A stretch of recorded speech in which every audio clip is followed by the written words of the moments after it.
Late Debate co-host Caleb Bond joins me from Sydney, and Christy McSweeney, Managing Director of PR Council in Melbourne, joins me as well.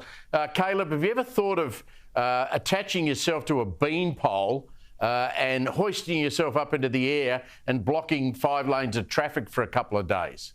Steve, I have drunk a lot of red wine and other spirits in my time, and I've never once considered doing such a thing. I mean, it's just extraordinary. You see these people, it's the same as Extinction Rebellion. Now it's a bloody blockade or whatever they call themselves. Blockheads would be more accurate. It was so good today to see on their third day of protest in Brisbane a truck driver who'd been held up for hours got out of his truck and dragged these people off the road, said, "Get out of the way, you bludgers. I'm simply trying to earn a living." I don't understand. Every time they do this stuff, they don't stop one shipment of coal leaving the country or one train moving across the country, but they do piss off thousands of people. They do nothing to support their cause.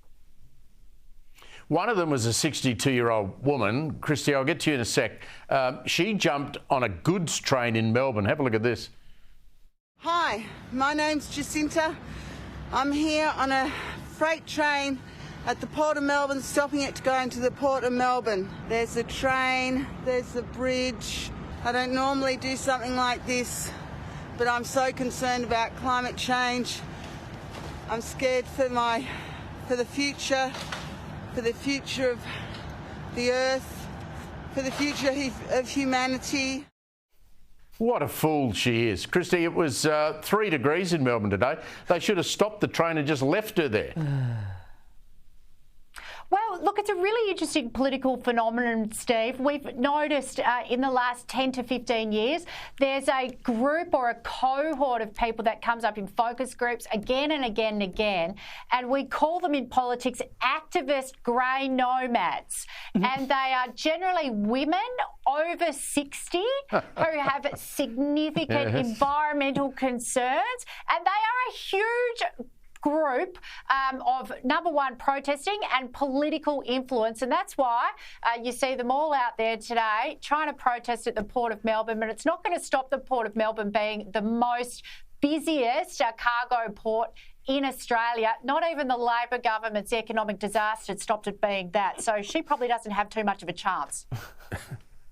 Why don't they just take up golf? Well, I've got another term for them. Who knows? Blue rinse bludgers. That's what they are. Oh, I like that. I mean, the ones that remember last year, they used to glue themselves to the road. I mean, I thought the best way to deal with that was to leave them there and see how long they wanted to stay glued to the bitumen.